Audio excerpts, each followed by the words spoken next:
Hello my dear children, hope you all are fine over there. Once again welcome to our physics class. So we have completed our second chapter, units and measurement. Today we are going to start our third chapter, that is motion in a straight line.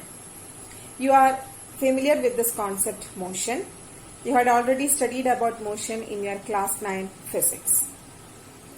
Okay children, this motion in a straight line is the most important concept in mechanics. Mechanics is a branch of physics that deals with motion, rotational motion and all such types of concepts. And most of the concepts that we are going to deal in plus 1 physics is mostly based on this mechanics. So without any delay, let's get started with today's session. Children, as we discussed in our introductory video, let's start with chapter 3, motion in a straight line. You know, motion is common to everything in the universe. We walk, run and ride a bicycle. Even when we are sleeping, air moves into and out of our lungs and blood flows in arteries and veins. We can see that leaves are falling from the trees and water flowing down from a dam. Automobiles and planes carry people from one place to the other. Earth rotates once in every 24 hours and revolves round the sun once in a year. Also, the sun itself is moving in the Milky Way, which itself is again moving with its local group of galaxies. So, motion is common to everything in the universe. And what do you mean by this motion? Motion is not a new concept. You had already studied about motion in your class 9 physics. So, what do you mean by motion? It is the change in position of an object with respect to time. Whenever an object changes its position with respect to time, it is said to be in motion. At the same time, whenever an object does not change its position with respect to time, it is said to be at rest. The concept of motion and rest is not absolute but relative. So what do you mean by this absolute and relative? We can explain these concepts through a simple example. Suppose you are going to home. Suppose you are coming to school by school bus and suddenly your bus is passing by your friend who is waiting there at the bus stop. So according to your friend, you are moving because you are in a moving bus. Since the bus is moving, you are also moving. So from the viewpoint of your friend, you are moving. But at the same time, for your fellow passengers in the bus, you are not moving. You are simply sitting in your seat. You are at rest. So from the viewpoint of your fellow passengers, you are at rest. But from the viewpoint of your friend who is waiting out there at the bus stop, you are moving. Hence, the concept of motion and rest depends upon the viewpoint of the observer. Hence, it is said that it is not absolute but relative.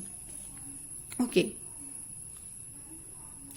Next, we can directly move on to the topic speed and velocity, because you had already studied about speed and velocity in your class 9 physics. And what do you mean by speed? Speed is the distance traveled by an object in unit time, and velocity is the displacement of the object per unit time. And you are aware of distance and displacement. What is distance? Distance is the total path length covered by an object. But displacement is the shortest distance between initial and final positions of an object. Okay, so speed and velocity gives us an idea of how fast or how slow an object is moving with respect to other object. What is the difference between speed and velocity? Speed gives us magnitude only, but velocity gives us both magnitude and direction. So the velocity is considered as the big brother of speed. Actually, velocity is speed with direction. Along with the speed, velocity gives an idea of the direction of motion of that object. So here are some of the differences between speed and velocity. What is the first difference? Speed is the distance covered by the body per unit time. Velocity is the displacement of the body per unit time. Second point of difference is speed is a scalar quantity, but velocity is a vector quantity. What do you mean by scalar quantities? Quantities which represents only magnitude, that are scalar quantities, and vector quantity is a quantity which represents both magnitude and direction. Okay. Then the third point of difference is the average speed of a moving body can never be zero, but the average velocity of a moving body can be zero. And we will discuss about average speed and average velocity in the coming sessions. So the average speed can never be zero, but average velocity can be zero, and when it can be zero when the displacement is zero. And you had already studied in your class 9 physics that displacement can be zero, positive or negative. Then fourth point of difference is that speed gives an idea about rapidity of motion of body. That means how fast or how slow an object is moving. Velocity also gives an idea about the rapidity of the motion of the body. Along with that, it will give an idea of the position of the body. That means in which direction it is moving, and finally where is that object. Okay. And what is the fifth point of difference? Last one is speed of a moving body can never be negative. Yes, speed can never be negative. It can always take positive values, but velocity can be positive, negative or zero. If we are considering the displacement to the backward direction of origin, then displacement will be negative, so velocity will be negative. Okay, if displacement is zero, velocity will be zero. So there are chances for velocity to take positive, negative and zero values. So these are some of the differences between speed and velocity. Just take a screenshot of this slide and save it. Note down the differences between speed and velocity in your notebook. Okay. Now, I told you we will discuss about average velocity and average speed in the coming session. So this slide gives us the difference between average speed and average velocity. So what is average speed? Average speed describes how fast a particle is moving. Okay, and what is the equation to find out the average speed?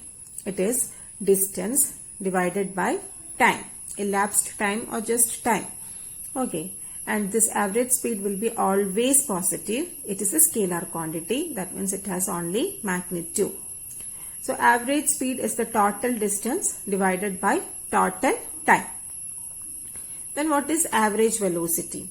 Average velocity also describes how fast the particle is moving, but here it describes how fast the displacement is changing with respect to time. And what is the equation to find out average velocity? It is delta x by delta t. And what is this delta x delta t? Delta x means change in position of the object. So if we consider the object has changed its position from x1 to x2, then what is the change in position of the object? Change in position of the object is x2 minus x1, right? This x2 minus x1 is equal to delta x. Okay, so delta x represents change in position of the object with respect to time, and delta t represents that time interval during which the change in position has been taken place. Now it can take positive, negative or zero values, average velocity, and the sign gives the direction of the motion of the object. It's a vector quantity. It has both magnitude and direction. Then this average speed and average velocity often have the same magnitude, but not always.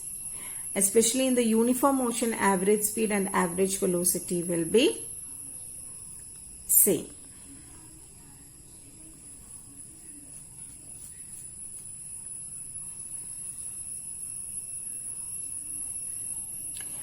Children, look at this figure. The same figure is there in your NCERT textbook in page number 42. And this figure represents the position time graph for the motion of a car. Along the y-axis, position x is plotted and along the x-axis time t is plotted. And here you are supposed to find out the average velocity of the car between time t equal to 5 seconds and t equal to 7 seconds. So here the shaded portion represents the time interval 5 to 7. In between this time interval, you are supposed to find out the average velocity of the car. So what is the equation to find out average velocity? Equation to find out average velocity is delta x by delta t. And what is delta x? Delta x is x2 minus x1 by delta t. What is x2? The position corresponding to the time t2 is x2. And here the initial position is 10 and the final position is 27.4. The object has changed its position from 10 meter to 27.4 meter within 5 to 7 seconds. So x2 will be 27.4 and x1 will be 10. So 27.4 minus 10 divided by what is the time interval? 7 minus 5. That is 2. Equal to, when you simplify, you will get the answer 8.7 meter per second. So this is the average velocity of the particle or of this car in the time interval 5 to 7 seconds. Then how will you find out the average speed? It's very easy. Just consider the total path length and take the total time interval. Okay, so the total distance traveled by total time is the average speed, and from this figure you can't find out the average speed. It's a different formula. And this is a numerical based on this average speed and average velocity. In your textbook, it is the example 3.1. It's a solved numerical. Just go through that solved numerical and note down the problem into your notebook. Okay, it's very important. And similar problems you have done in your class 9 physics too. Next, let's discuss about instantaneous velocity and speed. What do you mean by instantaneous velocity and speed? Instantaneous, from the name itself we can tell. Instantaneous velocity means velocity of an object at any instant of time or at any moment of time. Instantaneous speed means speed of an object at any moment of time. For example, consider this is your home. And from school you are returning to home. So initially you are moving with a velocity of 6 meter per second. Then in between you may slow down and now your velocity, let it be 2 meter per second. And as you approach the home, your velocity starts to increase. Now it is nearly 8 meter per second. Okay, so here you can see at different instants or at different moments you have different velocities. At this moment your velocity is 6 meter per second. At this moment your velocity is 2 meter per second. At this moment your velocity is 8 meter per second. So these velocities 6, 2 and 8 represents the instantaneous velocity, because this is the velocity of object or of your motion at any instant of time. Then what will be average velocity? Average velocity will be total distance by total time or total displacement by total time. Suppose the distance between your school and home, let it be 1000 meters. And suppose you took 12 minutes or you took 12 seconds to complete the journey.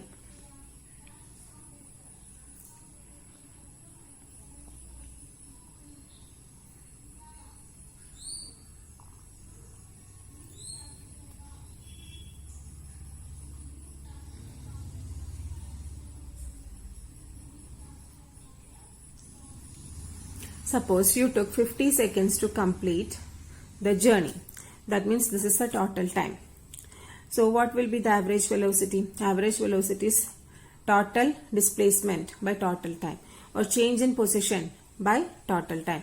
What is the change in position here? Your initial position was school and your final position is home. So change in position will be distance between home and school. And what is that distance? 100 meters. 1000 meters. So 1000 meters divided by, what is the total time? 50 seconds. Okay. Then 50 into 20 is 1000. So average velocity, your average velocity is 20 meter per second. See, your average velocity is not equal to any one of the instantaneous velocity. So it's not necessary that the instantaneous velocity or speed will be equal to average velocity. It can be equal, it cannot be equal. Okay, next, how will you find out the instantaneous velocity? You know, the average velocity equation is delta x by delta t. Here, when you put delta t very small, that means as delta t tends to 0 in this equation, you will get the equation for instantaneous velocity. So here, as delta t tends to 0, delta x by delta t becomes dx by dt. Okay, it's a mathematical concept. As the time interval delta t tends to 0, that means as the time interval delta t becomes very small, delta x by delta t can be written as dx by dt. Because as delta t tends to 0, delta x also will be 0. Because when the time interval is decreased, the object can cover only very small distance within that short time interval. So delta x also will be 0. In such cases, the equation becomes dx by dt, and this is the equation for our instantaneous velocity. Okay. So what is the instantaneous velocity? It is the average velocity for very short time interval actually. In the average velocity expression, as delta t tends to 0, it will become the expression for instantaneous velocity. Okay. So that's all about velocity and speed. With this, I am concluding my session. We will meet in the next session. YouTube video based on the topic and notes have been uploaded. Please go through it, study the notes and attend the test. We will meet in the next session. Till then, take care. Stay home, stay safe. Thank you.